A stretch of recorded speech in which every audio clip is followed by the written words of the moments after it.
Let's find out a bit more of this, get some more thoughts on it. Fabrizio Poli's with us, pilot who's also managing partner at Tyrus Wings. Hi there, nice to see you again.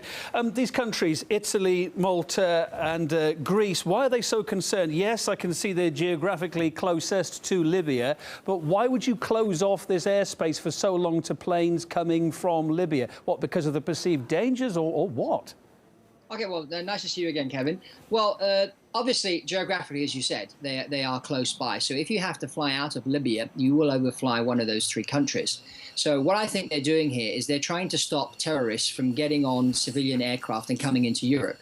Of course, they can still jump on a boat, but it's a lot riskier, and you don't know if your team of terrorists is going to get into the country that you're aiming for. So restricting flights out of Libya does make sense.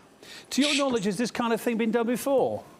Yeah, it's been done a number of times. I mean, NOTAMs, as they call notice to airmen, are always issued in situations like this, and they're issued for other reasons, like, for example, the closure of a runway and stuff like that. So this is normal practice to close airways and traffic to certain parts of the world when things like this are going on.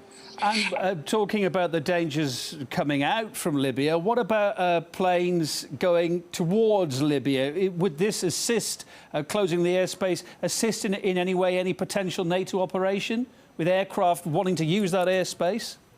Well, it could do. I mean, we don't know what weapon capability the terrorists have down in Libya. The fact that there's a NATO exercise going on in the area as well, there's obviously reasons for that, which the military obviously won't disclose to the general public.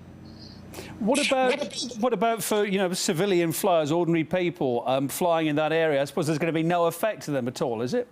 Well, I find it interesting that this closure of this airspace started on the 11th of May and it's going through until, I believe, today. Then they're going to be closing it again because they're going to be doing a refueling exercise, air-to-air refueling exercise. It's interesting that the Egyptair 804 crashed last week during the time that the airspace was shut for certain flights. So whether there's a link to that, I don't know. Yeah, apparently it's going to be closed for 3 months. I mean, with NATO operation potentially going on in that area, is there any danger to civilian aircraft? There could be. There could be. I mean, there have been accidents in the past where civilian aircraft got shot down by mistake. Those things do happen. I mean, when First, Second World War, we didn't hear much about people shooting their own people, but this does happen. It's happened in Iraq, it's happened in Afghanistan, it happens all the time. So yes, there is a risk. That doesn't mean that we shouldn't be flying, because obviously everybody should be doing their job properly. But accidents do happen. All right, well, we're across it. Thanks for your thoughts. Pilot and aviation analyst Fabrizio Poli with us on the line there. Thank you, Ken.